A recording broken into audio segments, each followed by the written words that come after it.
మా యొక్క D6 news channel subscribe చేసుకోవడం ద్వారా మేము అందించే లైవ్ బ్రేకింగ్ నిరంతర వార్తలు మీరు చూడవచ్చు.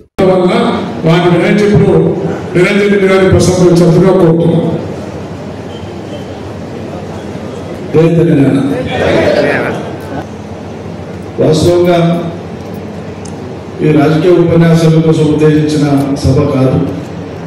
రైతులతో కొన్ని విషయాలు పంచుకోవడం కోసం అన్న ఏర్పాటు చేశాను. మా ప్రాంత రైతులతో మాట్లాడిపోతుంది. మేము కూడా కోరుకునేది అదే. తెలంగాణలో విస్తృతంగా పర్యటన చేసి క్షేత్రస్థాయిలో ఇప్పుడున్న పరిస్థితులలో రైతులు ఏమనుకుంటున్నారు, రేపటికైనా మళ్ళీ ఈ ప్రభుత్వం ఉన్ననాళ్ళు ఏ రకమైన డిమాండ్స్ పెట్టాలి, ఏ రకమైన ఒత్తిడి చేయాలి, రేపు ప్రభుత్వం దిగిపోయి మళ్ళా ప్రజలు కోరుకున్న ప్రభుత్వం వచ్చినాడు మరి వ్యవసాయం ఎట్లా ఉండాలని రైతులు కోరుకుంటారో అవి క్షేత్రస్థాయిలో రైతుల నుంచే సూచనలు సలహాల రూపంలో వినాలనేటువంటిదే మా పర్యటన యొక్క ముఖ్యమైన ఉద్దేశం. సరే, పర్యటన సందర్భంగా బాధిత కుటుంబాలను పరామర్శించడం, భరోసా కల్పించే ప్రయత్నం చేయడం, తద్వారా తెలంగాణలో ఉండేటువంటి 50 మంది రైతులకు కూడా మరణం అనేది లేదా బలవన్మరణం అనేది లేదా ఆత్మహత్య అనేది, చావు అనేది మన సమస్యలకు పరిష్కారం కానే కాదు, బ్రతికుండి కొట్లాడాలి అనేటువంటి విషయాన్ని చెప్పడానికే పరామర్శ తప్ప వేరేది కాదు.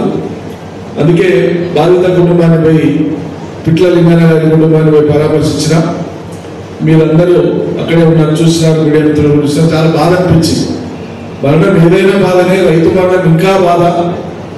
10 మందికి అన్నం పెట్టేటువంటి రైతు తాను చాలించే నిర్ణయం తీసుకోవడం అంటే చాలా కఠినమైన నిర్ణయం. ఇందాక తమ్ముడు చెప్పినట్లు ముక్కుపచ్చలారని పిల్ల, 6 ఏళ్ల పిల్ల తల్లి కళ్ళను తుడుస్తాం, తల్లి యొక్క కళ్ళలో కారేటువంటి కన్నీటి దారాలను తుడుస్తాం. ఇక తెలంగాణలో రైతాంగం ఆశ పెట్టుకుంటే కేసీఆర్ మించి గొప్ప ఏదో చేస్తారని నమ్మితే ఇలా పసిపిల్లలు తల్లుల కన్నీటిని తుడిచేటువంటి ఒక దుస్థితి కల్పించింది రేవంత్ సర్కార్. చాలా చాలా చాలా బాధాకరం. ఈ పరిస్థితులు మనం చూస్తాం అనుకోలేదు తెలంగాణలో మనం. ఎందుకంటే మెట్టుమెట్టుగా ఒక 9.5 ఏళ్ల కాలంలో తెలంగాణ వ్యవసాయ రంగాన్ని, తెలంగాణలో ఉండే రైతుల్ని ఆత్మవిశ్వాసం వైపు నడిపి, ధైర్యం వైపు నడిపి, సేద్యాలు వ్యవసాయాలు వదిలిపెట్టి వలసపోయిన వాళ్ళు కూడా తిరిగి వచ్చి ఆ పొలాలను నమ్ముకొని పనిచేయడంతో పాటు పట్లోళ్ళు వేసుకొని నౌకర్లు వేసేవాళ్ళు సైతం నౌకరు వదిలిపెట్టి మళ్ళీ నేను వ్యవసాయం చేస్తానని భూమిని ప్రేమించే స్థితికి తెచ్చిన, గౌరవాన్ని తెచ్చిన కేసీఆర్ పాలన చూసినాం. అటువంటిది ఏ ప్రభుత్వాలు వచ్చినా, ఏ ప్రభుత్వాలు మారినా ఉన్నదైతే మారదు, ఉన్న కాడ నుంచి ముందుకే కదా పోతుందని చెప్పి ప్రజలు ఆశించినారు. కేసీఆర్ కంటే ఎక్కిస్తాను అంటాడు కదా అని చెప్పి ఆశించినారు. కానీ ఉన్నది కూడా కొడతాడని చెప్పి ఎవరు కూడా అనుకోలేదు. ఇది మనం కళ్ళారా చూస్తున్నాం. చూడకూడని దృశ్యాలని తెలంగాణలో చూస్తున్నాం, వినకూడని వార్తల్ని తెలంగాణలో వింటున్నాం. తెలంగాణలో రైతు బతుకు మరోసారి చిన్నాభిన్నం అవుతున్నది. ఇవాళ చాలా తేలికగా మాట్లాడతారు. ఆమె ఏడాదికే మొత్తం చెడిపోయి చనిపోతున్నా. మీరు పాదం మోపిన పుణ్యకాలం మహాప్రభు తెలంగాణ రైతాంగానికి నమ్మకం లేకుండా చేసినారు. ఆ నమ్మకం లేకుండా చేయడమే వాళ్ళ విశ్వాసాన్ని దెబ్బతీస్తాము.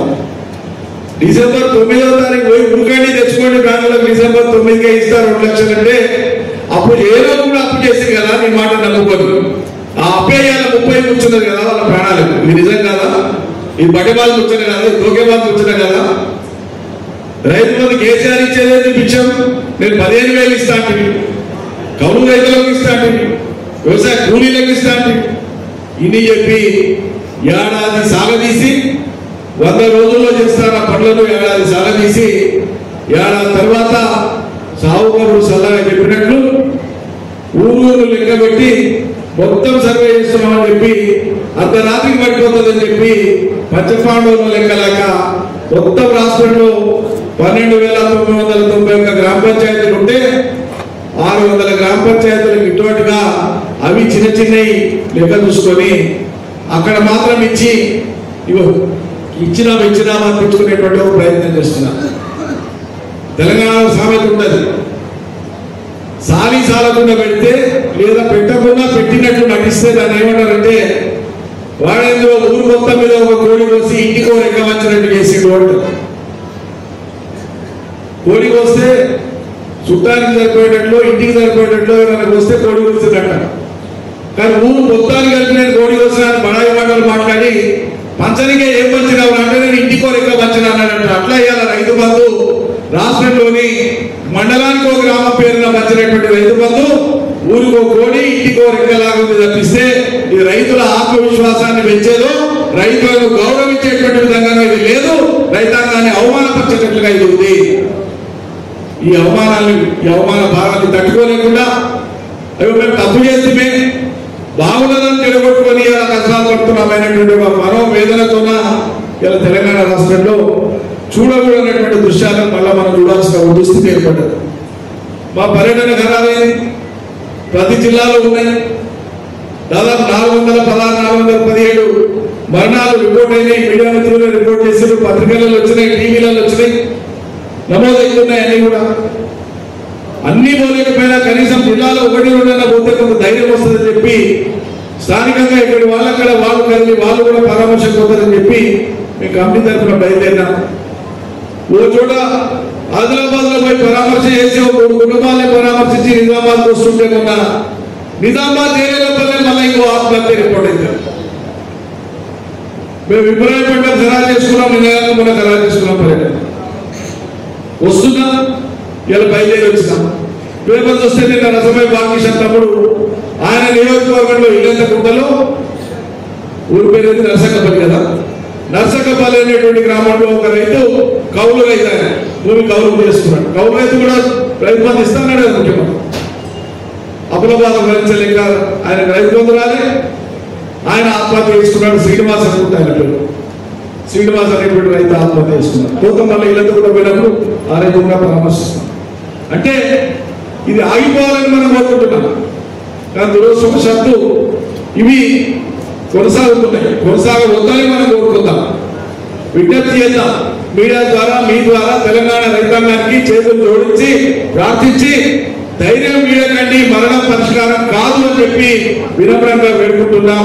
కొట్లాడని సర్కార్ మీద ముందుకు పోదాం, డిమాండ్లు నెరవేర్చుకునే ప్రయత్నం చేద్దాం, అంతే తప్ప మరణం పరిష్కారం కాదు. ఇవి జరగకుండా ఉండడానికి ఏం చేయాలో లోతుల్లోకి పోయి అధ్యయనం చేద్దాం.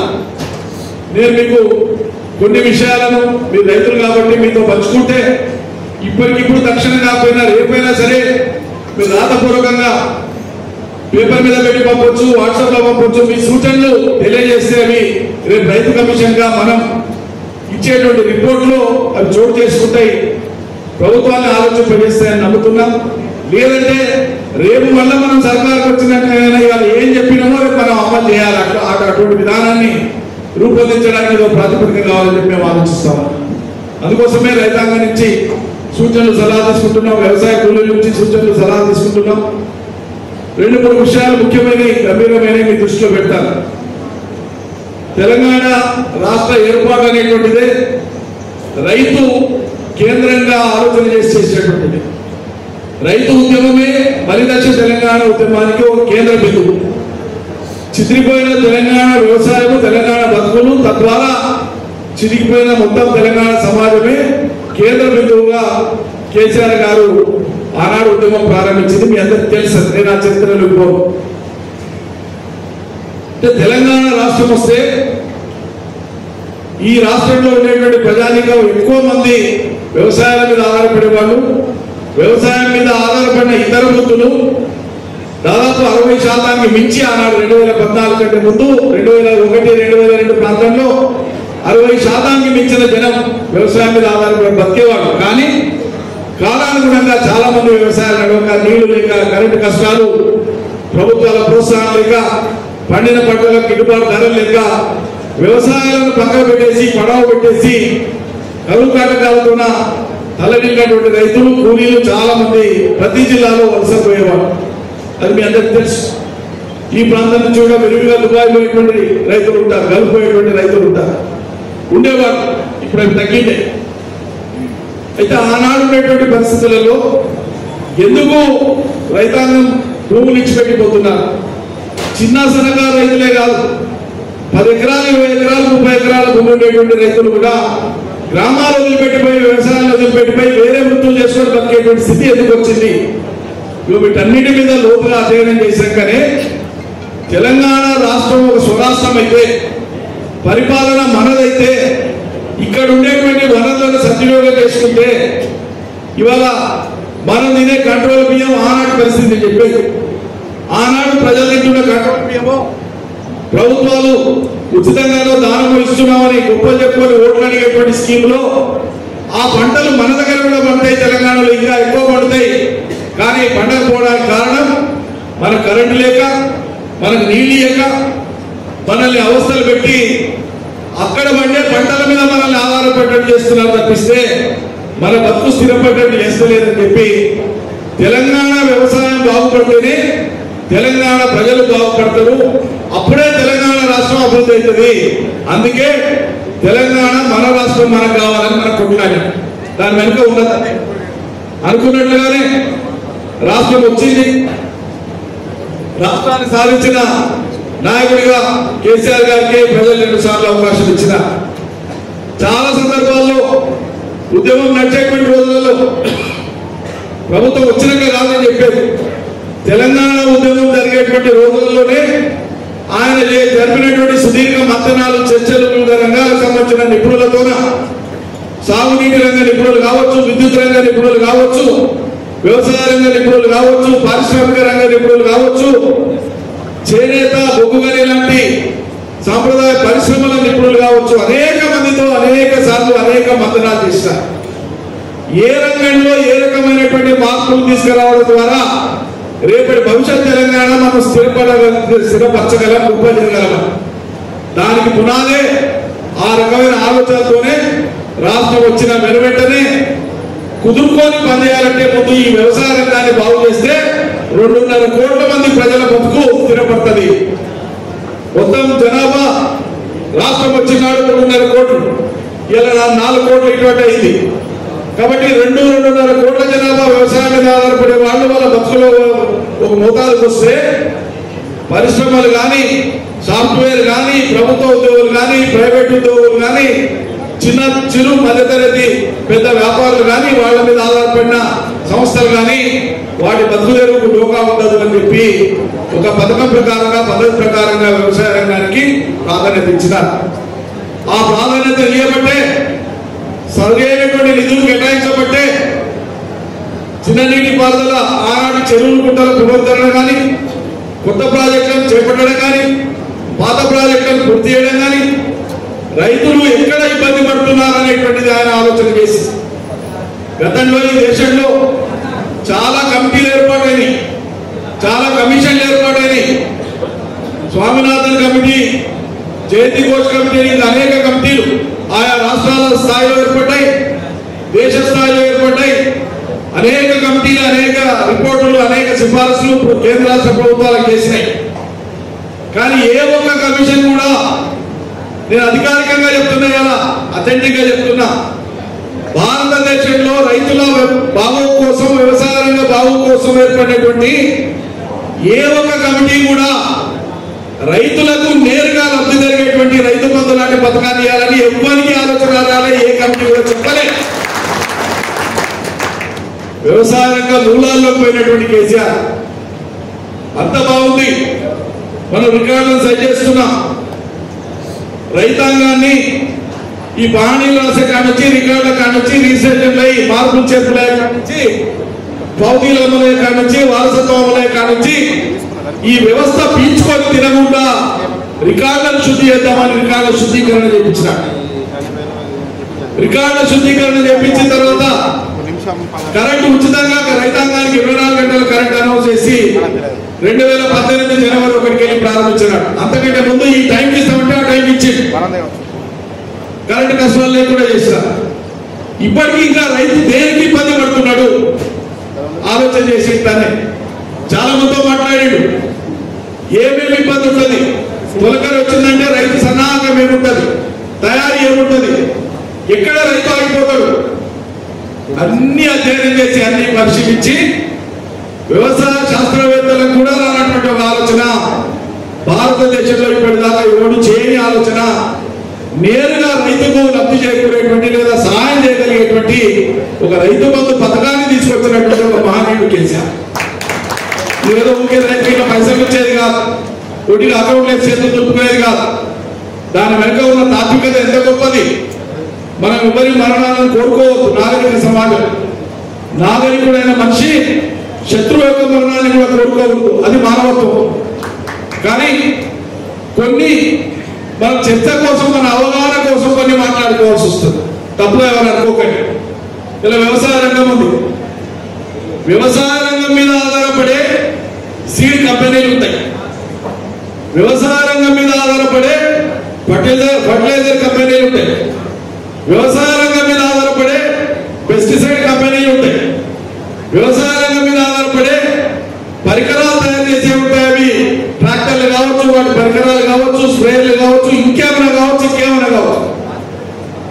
కానీ రైతు మీద ఆధారపడి వ్యాపారాలు చేసుకునేటువంటి సంస్థలు, అందులో పనిచేసేటువంటి వేల లక్షల మంది ఉంటారే, వాళ్ళందరికీ ఉపాధి వస్తుంది, సంతోషం, బతకాలేమో. కానీ ఇంతమందికి ఉపాధి ఇచ్చేటువంటి వ్యవసాయ రంగంలో ఉండే రైతు ఒక్కడే ఎందుకు ఆత్మహత్య చేసుకుంటున్నాడు? రైతు మీద ఆధారపడ్డ వాళ్లకు ఎందుకు ఆ పరిస్థితి వస్తలేదు? ఆ పరిస్థితి రావద్దని ముందే చెప్తాను. తీవ్రంగా ఆలోచించాలి. అందుకే ఈ కోణంలో ఆలోచించండి కేసీఆర్. అయ్యా, రైతు అనేటువంటి వాడు ఎకరం ఉండని, అరెకరం ఉండని, లేదా వ్యవసాయ కూలీ కానీ భూమిని నమ్ముకొని పనిచేసేటువంటి రైతు ఎవరైనా సరే వాడి కోసం బతకడు, వాడు లోకాన్ని బతికించడానికే బతుకుతాడు, వాడే రైతు అని. మరి అట్లా పండిన పంట మొత్తం రైతులు ఒక్కరే తింటారా? ఇబ్రాహీంపట్నంలో వచ్చినటువంటి మొత్తం అవుట్పుట్ వచ్చిన వ్యవసాయ ఉత్పత్తులు మొత్తం ఈ ఊరు రైతులే తింటారా? లోకానికి పెట్టేది కదా. నువ్వు పత్తి పండియబట్టే నేను బట్ట కట్టుకుంటి, నువ్వు మిర్చి పండియబట్టే నేను కారం తింటి, నువ్వు వరి పండియబట్టే నేను బియ్యం తింటి, నువ్వు జొన్నలు పండియబట్టే ఇంకోటి పండియబట్టే లోకమంతా తెల్లారితే తిండి తింటి. బట్ట లేకపోతే ఉతికేసుకుంటాం, మళ్ళీ మరుసటి నాడు కట్టుకుంటాం. 4 జతలు కట్టే పరిస్థితి లేకపోతే 2 జతలకు పరిమితం అయిపోతాం. ఆఖరికి లేదంటే ఉన్న జతనన్నా మా బట్టి ఉతికే ఆరేసి తెల్లారని కట్టుకుంటాం. కానీ పువ్వు లేకపోతే బతుకుతాడా మనిషి? ఒకరు పువ్వు లేకపోతే బతుకుతాడా? అంటే ఏ రంగం ఆగిపోయినా బట్టలు వేసేది ఆగిపోయినా ఎవడు ఇబ్బంది పడాడు, మాట చెప్తున్నా. కానీ వ్యవసాయం అనేది ఆగిపోతే ఈ రైతులు అనేటువంటి వాళ్ళంతా కుదురుగా బదులుకొని అయితే అయితేరా ఓ ఏడాది సరిపోను అన్ని మనం తయారు చేసి పెట్టుకుందాం, మళ్ళా ఏడాది నుంచి మనం ఏం ముట్టుకొని ఉంది కొడుకులు ఎట్లా చేస్తారో రాజ్యం చూద్దామని రైతులే అనుకున్న నాడు ఏమైతే సమాజం ఆలోచన అల్లాడిపోతుంది లోకం రైతు లేకుండా. అందుకే రైతు బాగుండడం అంటే ఏంటంటే ఒక రాష్ట్రం కానీ ఒక దేశం కానీ సౌభాగ్యవంతంగా విలసిల్లడము. రైతు ఒక్కటి బతికితే, వ్యవసాయం పెరిగితే ఒక వ్యవసాయం పెరగదు. వ్యవసాయం పెరిగితే ఆ వ్యవసాయ కుటుంబాల్లో, ఆ కోమీల కుటుంబాల్లో వచ్చిన ఆర్థిక పురోభివృద్ధి ద్వారా ప్రతి మనిషి కొనుగోలు శక్తి పెరుగుతుంది. ఈ కొనుగోలు శక్తి పెరిగితే చుట్టూ ఆర్థిక వ్యవస్థ బలోపేతమైంది. అందుకోసం ఆలోచించే ఒక మనిషి చేయి పడా ఉండొద్దు, 1 ఎకరా భూమి పడా ఉండొద్దు. తెలంగాణలో మొత్తం వినియోగంలోకి రావాలంటే ఒక అట్రాక్షన్ ఉండాలి, ఒక ఆకర్షణ ఉండాలి. నా సర్కారు వ్యవసాయాన్ని గౌరవిస్తుంది, ప్రేమిస్తుంది. నా సర్కారు ఇది చెమట చుక్కలు గౌరవించే సర్కారు, ఇది కష్టాన్ని గౌరవించే సర్కారు, రైతులు భుజాన పోసే సర్కారు అనే నమ్మకం వచ్చింది. కాబట్టి కేసీఆర్ రాజ్యంలో రైతు ఆత్మహత్యలు నిర్వహించబడ్డాయి. అందుకోసమే కేసీఆర్ అన్నాడు, మీరు తాత్వికత మీకు బోధపడతలేదా? చాలాసార్లు నాయకులతో మాట్లాడినా, ఎమ్మెల్యేలతో మాట్లాడినా ఆయన డీప్ అండర్స్టాండింగ్, లోతైనటువంటి అవగాహన ఆయనది అర్థం చేసుకోవడానికి చాలా సమయం పెట్టింది మిగతా వాళ్ళకి. మీరు అనుకుంటున్నారు నేను ఇచ్చిన 10 ఎకరాల రైతు బంధు ఆ రైతు ఒక్కరికి ఏదో మేలైందని. తప్పది. ఆ 10 ఎకరాలు బీడు పడకుండా శిస్తైతే ఎంత ఫర్టిలైజర్ వాడింది, ఎంత పెస్టిసైడ్ వాడింది, ఎన్ని కైకీలు అయినాయి, ఎంత పంట వచ్చింది, ఎంత దేశ సౌభాగ్యం పెరిగింది. ఇప్పుడు చూడండి అని ఫలితం వచ్చినాడు, బాగా ఫలితాలు వచ్చినాడు. ఆయన సంతోషంగా చెప్పిండు, గర్వంగా చెప్పిండు. వరి అన్నం అంటే వరి అన్నం అంటే తెలంగాణ రాకముందు ఆంధ్ర ప్రాంతంలో పండినటువంటి పంటలు, కరీంనగర్లో కొంత పండినటువంటి పంటలు, నిజామాబాద్లో కొంత పండినటువంటి పంటలు కంట్రోల్ బియ్యంగా రాష్ట్రంలోని ప్రజలకు వస్తే వరి అన్నం, లేదా చిన్న తరగతి రైతులు వాళ్ళ పొలాల జరంత పెడితే వరి అన్నం. కానీ పంజాబ్ హర్యానాలో పండినటువంటి వరి భారతదేశానికి వరి అన్నం. వ్యవసాయ విప్లవం వచ్చినాక ఈ వరి అన్నం అనేది భారతదేశానికి మొత్తం పరిచయం చేసింది పంజాబ్ హర్యానా రైతులు. వాళ్ళు పండిస్తా మొదలు దేశంలో కనీస మద్దతు ధర అనేటువంటి అంశాన్ని ప్రవేశపెట్టింది పంజాబ్ హర్యానా. పంజాబ్ హర్యానా రెండు ఒకటే రాష్ట్రాలుగా ఉండే. కనీస మద్దతు ధర అనేటువంటి ప్రవేశపెట్టినప్పుడు గోధుమకి ఇచ్చిన మొట్టమొదలు, అంతకుముందు ఏ పంటలకు లేవు.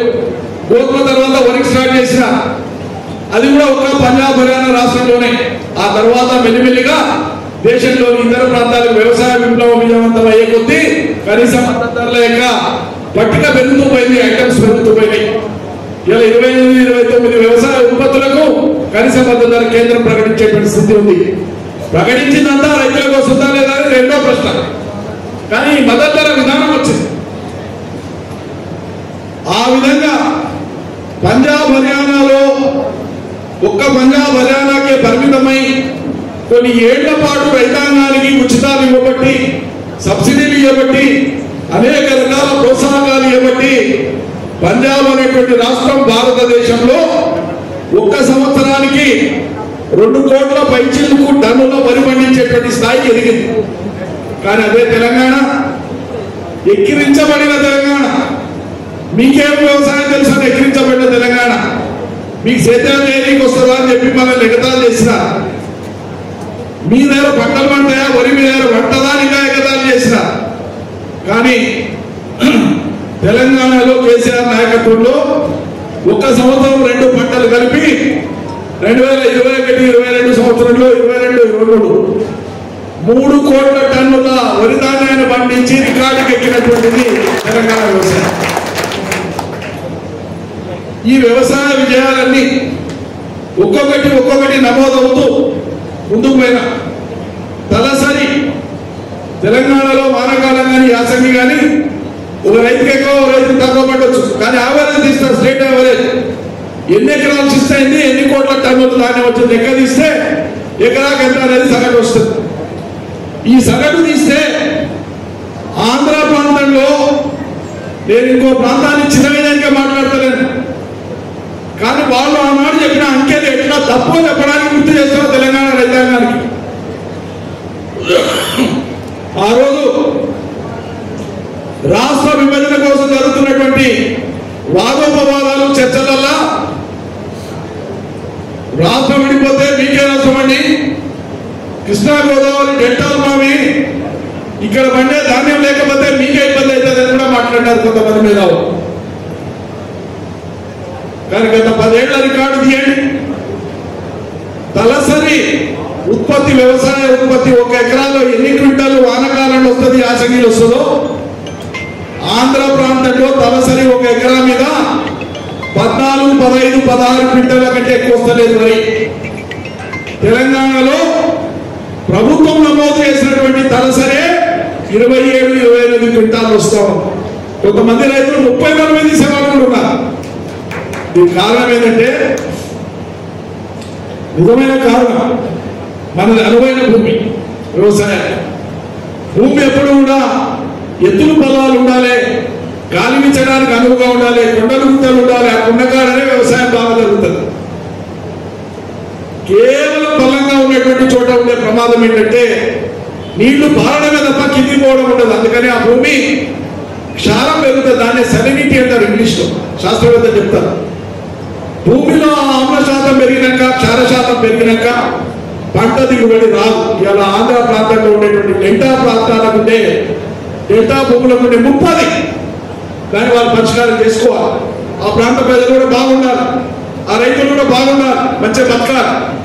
కానీ మనకు చిన్నగా చేసి చూపించిందే, తక్కువ చేసి చూపించిందే ఒకరి పాలకులు. అది ఎట్లా తప్పో, తెలంగాణ రైతుల విజయం ఎంత గొప్పదో చెప్పడానికి నేను ఉదాహరణ చెప్పినాయా. అట్లా వ్యవసాయ విజయాలను మనం నమోదు చేసుకుంటూ వచ్చినాం. మన కొట్టుకోవాలి. ఇలా వాళ్ళు కట్టని బిల్డింగ్ ఏఎని రోడ్డు వాళ్ళ ఫోటోలు పెట్టుకుంటున్నారు సిగ్గు ఎదురు లేకుండా. కానీ మనం ఎన్నడూ గొప్పలు చెప్పుకోలేదు. ఫుడ్ అండ్ అగ్రికల్చర్ ఆర్గనైజేషన్ అని ఉంటుంది. ప్రపంచవ్యాప్తంగా ఉండేటువంటి వ్యవసాయ ఉత్పత్తులను, ఆహార సమతుల్యతను ఆయా దేశాలకు సూచనలు ఇచ్చి చెప్పేటువంటి సంస్థలు ఫుడ్ అండ్ అగ్రికల్చర్ ఆర్గనైజేషన్ అంటారు. దాన్ని అది యుఎన్ఓలో ఒక భాగం. యుఎన్ఓ అనేటువంటి అంతర్జాతీయ సంస్థలో ఒక భాగం. వ్యవసాయాన్ని చూసేటువంటి విభాగం యుఎన్ఓలో దాన్ని ఫుడ్ ఎఫ్ఏఓ అంటారు. ఫుడ్ అండ్ అగ్రికల్చర్ అంటారు. ఫుడ్ అండ్ అగ్రికల్చర్ ఆర్గనైజేషన్ అంటారు. మనం దరఖాస్తు పెట్టుకోవాలి. మనం వాళ్ళతో పోయి ప్రజెంటేషన్ ఇయ్యలే. కానీ ఎఫ్ఏఓ వాళ్ళు ప్రకటించారు 2021-22 ఏం ప్రకటించారు? ప్రపంచ మానవాళికి మేలు చేసేటువంటి అత్యద్భుత పథకాలు ఈ ప్రపంచవ్యాప్తంగా కొన్ని దేశాల వాళ్ళు ఒక్కో దేశంలో పథకం తీసుకున్నారు. అందులో ఒక 2 అత్యద్భుతమైనటువంటి పథకాలు తెలంగాణ అనే ప్రాంతం నుంచి భారతదేశంలో తీసుకున్నారు. అది రైతు బంధు, రైతు బీమా అని ఇంకో ఇవాళ కేసీఆర్ 9.5 ఏళ్ల కాలంలో ఏం చేసిందంటే వ్యవసాయ విస్తీర్ణం పెంచిండు, సాగునీటి పారుదల పెంచిండు, కరెంట్ ఇచ్చిండు రైతులకు, పంటలు కొన్నాడు, రైతుల విశ్వాసం పెంచిండు, తెలంగాణ కీర్తిని ప్రపంచ పటంలో నిలబెట్టిండు కేసీఆర్. నువ్వేం చేసినావు? ఆత్మహత్య చేసుకున్న రైతు పోయే దుస్థితిని కల్పించినాం. ఇది మార్పు. ఇది మార్పు మనం గమనించాల్సింది. ఇది కేవలం కొంతమందికి మేలు చేసేదో కొంతమందికి చేయదో అంశం కాదు. ఇది దీనికి మించిన బలమైన రంగం లేదు ఇంకేది. ఈ కంప్యూటర్ ఉన్నా రోడ్డు మీద పోయే కార్ల మీద తిరుగుతున్నాం. 10 ఏళ్ళు అయితే రోడ్డు మీద పోయే పని లేకుండా ఎవరి వాళ్ళు డ్రోన్స్ తో చిన్న డ్రోన్ తో తిరిగే టెక్నాలజీ వచ్చింది. నువ్వు డ్రోన్ల తిరుగు, విమానాలు తిరుగు, ఏడ తిరుగు, ఈ మట్టిని గెలిచి పంట పండించి పువ్వు తిరగకపోతే మానవ జాతి మనగడ లేదు, భవిష్యత్తులో కూడా ఉండదు.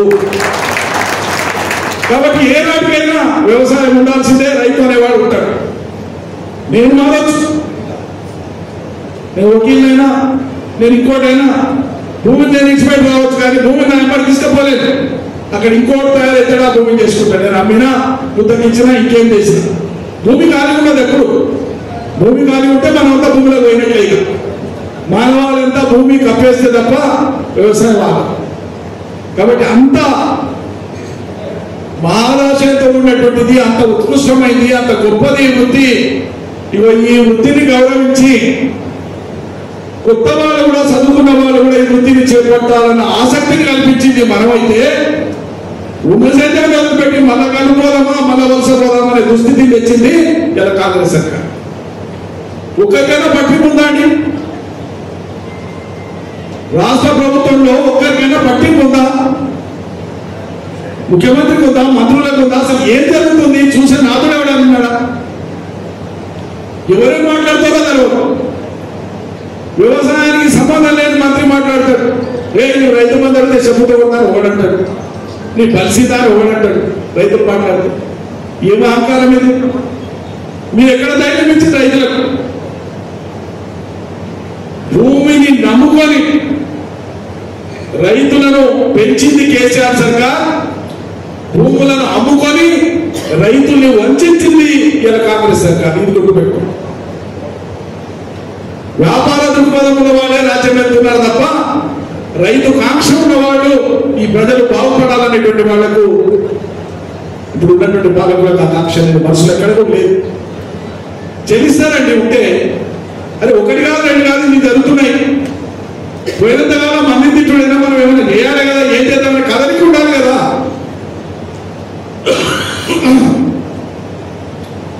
ఏ పూట కాకుండా కొత్త అబద్ధం వెతకడమేనా? ఎప్పటికైనా కొత్త మాట మాట్లాడారా? ఏ ఒక్క విషయంలో కూడా నిలకడ అవసరం లేదా? ఏం చేసింది మరి? కేసీఆర్ అప్పు చేసిందని చెప్పి మొత్తం అప్పు కేసీఆర్ కాలం చేసింది 4,25,000 కోట్లు మాత్రమే. కానీ ఒక్క వ్యవసాయ రంగానికి కేసీఆర్ ఎంత ఇచ్చిండో తెలుసునా? 4,09,000 కోట్ల రూపాయలు ఒక్క వ్యవసాయ రంగం మీద ఖర్చు పెట్టిండు కేసీఆర్. దగ్గర దగ్గర 80,000 కోట్ల రూపాయలు రైతుల ఖాతాలో ఇచ్చిండు. రైతు బంధు కింద 65,000 కోట్ల రూపాయలు మన ఫ్రీ కరెంటు బిల్లు కట్టిండు కేసీఆర్ రైతులకు. ఇరిగేషన్ ప్రాజెక్టుల కోసం కాళేశ్వరం కావచ్చు, పాలమూరు రంగారెడ్డి కావచ్చు, చిన్ననీటి పారుదల కావచ్చు, ఇరిగేషన్ ప్రాజెక్టు కోసం దగ్గర దగ్గర 2 లక్షల కోట్ల రూపాయలు ఖర్చు చేసి ఇదంతా పెట్టుబడి పెట్టబట్టే కదా తెలంగాణ రైతులు బతికిన వ్యవసాయం బాగుపడ్డది. అప్పుడు చేసి ఏం చేసింది కేసీఆర్? మరి ఏం చేయకుండానే దగ్గర దగ్గర 1,50,000 కోట్లు అప్పు చేసింది మనగాడికి. 1,50,000 కోట్లు ఏడాదికే. మరి ఏం చేస్తుంది? ఒక్కసారి కూడా రైతు బంధు అయిపోతుంది. కేసీఆర్ కూడా పెట్టినటువంటి మొదటి కంతు తప్ప నువ్వు ఇచ్చిందేముంది? పక్క చెక్కలు ఉందా? ఇప్పుడు నిజంగా ఇవ్వాల్సి వస్తే 17,500 రూపాయలు ఇస్తే నిజాయితీగా నువ్వు ఇచ్చినట్లు రైతు బంధు. మొదటిసారి 2,500, రెండోసారి 7,500, మొదటిసారి బాకీ పడ్డాయి 2,500, ఇప్పటివి కలుపుకుంటే 17,500 రూపాయలు ఇస్తే ఎకరాకి ఇస్తే నిజంగా రైతు బంధు ఇచ్చినట్టు. మిగతా మన పక్కకు పెట్టు. ఇది ఒక్కదాని సంగతి నేను చెప్పేది. ఇచ్చినవా? ఇస్తావా? లేదు కదా. తెల్లారితే పొద్దుముంటే ఎదుగుతాడు. ఎందుకు? మరి లోపం ఎక్కడుంది? ఏం చేద్దాం? ఎట్లా చేద్దాం? ఇప్పుడు వెళ్ళగా మాట్లాడతారు, శాతగారి మాట్లాడతారు. ఆడరాక పాత ఖర్చులు అంటారు, సామెత ఉంటుంది. ఎందుకు ఆడతలేవు? ఆడతానే స్టేజ్ ఎక్కింది కదంటే కట్టుకున్న గజలు పాత ఉన్నాయి, అందుకే కాళ్ళు ఆడతలేవు అన్నారు. అందుకెక్కేవాడు ఆడరాక పాత గజలు అంటారు సామెత. ఏంటిగా ఇస్తున్నామని గట్టిగా మాట్లాడితే మేము అనుకోలేదు, ఆర్థిక పరిస్థితి ఇట్లుంటుందని మేము అనుకోలేదు. ఇంత ఈగరం తెలియనోడు రాజ్యం వెళ్తావా? ఇంత ఈగరం లేనోడు, ఇంత శాతగానోడు, ఆర్థిక పరిస్థితి అవగాహన లేనోడు లేని పార్టీ పాలనారత ఉందా మీకు? నువ్వు బాగాలేవు, నేను చేస్తా, బాగా చేస్తా అంటే నమ్మకం ఏంటి? ఇప్పుడు కేసీఆర్ కంటే ఎక్కువ ఆలోచన చేసి కేసీఆర్ కంటే ఎక్కువ పనితనం ఉన్నోడు అయితేనే కదా మాట చెప్పాల్సింది. నువ్వు మాటలేమో ఇంత పొడవు మాట్లాడుతుంది. మరి ఇప్పుడేమో ఏడాది కూడా దాకా ఎక్కడ పడిపోతుంది. ఎవరు పోని రైతులను తీసి మిగతా వాళ్ళని సంతోషం పెట్టావా? పట్టాన్ని వరుస పెట్టి మిషన్లు తీసుకుపోయి కూడగొట్టు ఎవరైనా కట్టేటోడు చూస్తాం మనం లోకల్లో. కానీ ఎరుకటి నుంచి షాజహాన్ నుంచి ఇంకెవరి నుంచో చూస్తే నిర్మాణాలు చేసిన గొప్ప గొప్ప వాళ్ళ చరిత్రలో మనం చదువుతాం. అశోకుడు చెట్లు నాటించాను, షాజహాన్ తాజ్మహల్ కట్టించాను, అక్బర్ ఫలానా కోట కట్టించాను, ఫలానా కోట కట్టించాను, ఫలానా రాజు ఫలానా కట్టించాను, కాకతీయులు ఇన్ని వేల చెరువులు కట్టించినాయి, నిజాం సుందరమైనటువంటి భవనాలు ఎన్నో కట్టాను, ఫలానా పాలకులు ఎన్నో చేశాను. కేసీఆర్ కాళేశ్వరం అనే ప్రపంచవ్యాప్తమైన పెద్ద లిఫ్ట్ ఇరిగేషన్ కట్టాను, పాలమూరు లిఫ్ట్ ఇరిగేషన్ కట్టాను, రైతు బంధాన్ని గొప్ప పథకం తెచ్చాను. నీ ఖాతాలు ఏమైనా బాబు? మిషన్లు పెట్టి హైదరాబాద్ కూలగొట్టుకుని రియల్ ఎస్టేట్ డమానం చేసింది,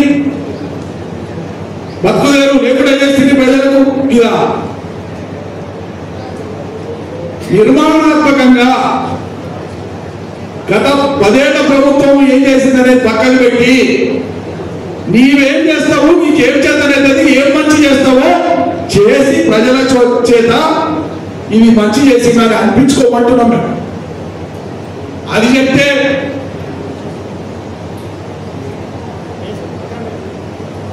ఏమన్నా కొన్ని మాటలు మాట్లాడాలంటే మాకు సంస్కారం ఉండడం వస్తుంది.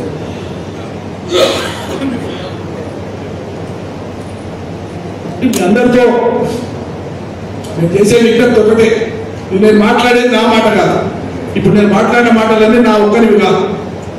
ప్రజాక్షేత్రంలో ప్రత్యేకించి వ్యవసాయ రంగంలో ఉండేటువంటి మాటల్ని మీ ముందర పెట్టి పంచుకుంటున్నా. మీరు కూడా చర్చ చేయండి. రేపటి నాటికి ఇంకా వ్యవసాయం ఎట్లుండాలో సూచన సలహా చేయండి. 100కి 100 మొత్తం తెలియలేదని నేను చెప్తలేను. మనం మోతాదుకు వచ్చిన 9 ఏళ్ల కాలంలో వ్యవసాయ రంగంలో ఆనాడు పడేటువంటి బాధలు ఇవాళ గుర్తు చేసుకుంటే కూడా దుఃఖం వస్తుంది. అటువంటి బాధలకు వెళ్ళి తెలంగాణలో గడ్డకేసిన ఇంకా మొదలు పోవాలని ఆశించిన. సరే ప్రజలు మార్పు కోరుకున్నారు. ఉన్నది నుంచి ఏదైనా కొత్త చేస్తే చాలా చేస్తే కూడా లేదనుకున్నా కానీ ఉన్నది కూడా వింటాడని ఎవరనుకుంటున్నారు నాకు అర్థం కాదు.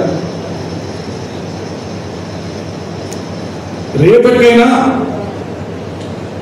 ఎక్కడ రైతు ఇబ్బంది పడుతుండు, వ్యవసాయ రంగం మొత్తం ప్రపంచవ్యాప్తంగా ఏమి సంక్షోభంలో లేదు. నిజం చెప్పాలని భారతదేశంలో వ్యవసాయ రంగం సంక్షోభంలో లేదు, రైతులు సంక్షోభంలో ఉన్నారు. అది మనం అర్థం చేసుకోవాలి. రెండింటికి ఉన్న తేడా. గొప్పగా వ్యవసాయం చేసేటువంటి రైతు కూడా సంక్షోభంలో ఉన్నాడు. ఇవి ఆ కారణాలను అన్వేషించాలి. ఈ ఆధునిక యుగంలో ఇంత ప్రాధాన్యత కలిగినటువంటి వ్యవసాయ రంగాన్ని బలోపేతం చేయకపోతే సమాజాలకు మనుగడ లేదు. ఒక దేశం ఒక రాష్ట్రం కాదు, ప్రపంచానికి. కారణం ఏంటంటే ఒక్క పాయింట్ చెప్పిన ముగిస్తాం. ప్రపంచంలో 3 దేశాలలో మొత్తం ప్రపంచానికి అన్నం పెట్టేటువంటి వ్యవసాయం జరిగే పరిస్థితి ఉంది. అమెరికాలో భూమి ఎక్కువ ఉంటుంది, చాలా ఎక్కువ ఉంటుంది. కానీ అక్కడ వ్యవసాయానికి అనువైనటువంటి భూమి ఉన్న భూమిలో 15% మాత్రమే. మొత్తం భూమిలో అమెరికాలో 15% భూమి మాత్రమే వ్యవసాయానికి పనికొస్తుంది. చైనాలో ఉండేటువంటి మొత్తం భూమిలో 29% మాత్రమే వ్యవసాయానికి పనికొస్తుంది. కానీ భారతదేశం యొక్క అదృష్టం ఏంటంటే ఈ దేశంలో ఉండేటువంటి మొత్తం భూమిలో 50% భూమి అన్ని రకాల పంటలు పండడానికి అనువైనటువంటి గొప్ప దేశం భారతదేశం. ఐరోపా ఖండంలో భూమి దొరకదు, వాళ్ళు ఎక్కడెక్కడి నుంచో దిగుమతులు చేసుకోవాలి. ఆఫ్రికాలో పండేది వాళ్ళకే సరిపోదు. ఏదైనా అప్పుడు ఇప్పుడు ఏదైనా ఎక్కువ పండితే కందులు లాంటివి మనం కొంటాం. కానీ భారతదేశంలో అన్ని పండేటువంటి అవకాశం ఉంది. దురదృష్టం ఏంటంటే ప్రపంచానికి అన్నం పెట్టగలిగేటువంటి శక్తి ఉండి మొత్తం ప్రపంచం యొక్క ఆహార రంగాన్ని శాసించగలిగే శక్తి పరిస్థితి భారతదేశానికి ఉన్నా యాట కందిపప్పు ఆఫ్రికాకి వెళ్ళి కొంటున్నాం. నేను నూనెను చిన్న దేశాలైన ఇండోనేషియా, మలేషియా, థాయిలాండ్ లాంటి దేశాల నుంచి నూనె దిగుమతి చేసుకుంటున్నాను. ఆయిల్ పాములు కదా నూనె. నువ్వులు మనం వేస్తే పండవా, ఆవాలు మనం వేస్తే పండవా, పొద్దుతిరుగుడు మనం వేస్తే పండదా, వేరుశెనగ మనం వేస్తే పండదా, ఆయిల్ పామ్ మనం వేస్తే పండదా. మొత్తం ప్రపంచానికి నూనెలను మనం ఇవ్వచ్చు. కానీ ఈ నూనెలను విదేశాల నుంచి దిగుమతి చేసుకునేటువంటి కంపెనీలు ఉంటాయి. వాళ్ళది లక్షల కోట్ల వ్యాపారం. ఒక దేశం నుంచి దిగుమతి చేసి ఈ దేశంలో ఉండేటువంటి వ్యాపారం ద్వారా దేశంలో ఉండే ప్రజలకు సరఫరా అయింది. ఆ నూనె దిగుమతి చేసుకునేటువంటి కంపెనీలు ఇక్కడ నూనె గింజల ఉత్పత్తి పెరగడానికి వాళ్ళ విధానాలను అమలు పరిచేటువంటి అత్యున్నత స్థానంలో వాళ్ళు పైరవీలు చేస్తారు, విధానాలు అమలు కాకుండా చేస్తారు. ఇట్లా అనేక అంశాలు ఉన్నాయి. వ్యవసాయ రంగాన్ని పట్టి పీడిస్తున్నటువంటి మూల అంశాల్లోకి పోయి అన్వేషణ చేసి తెలంగాణకి వెళ్ళే కేసీఆర్ ద్వారానే భావి భారతదేశానికి వ్యవసాయ బాట చూపిద్దాం, రైతులు ఎట్లా బాగుపడాలో నేర్పుదాం. దానికే మన అవగాహన పెంచుకుందాం. మీ సూచనలు సలహాలు ఇవ్వండి. మిగతా మన రైతాంగాన్ని ధైర్యంగా ఉండమని చెప్పండి. మరణం పరిష్కారం కాదు, పోరాటమే మార్గం అని చెప్పండి. జై తెలంగాణ.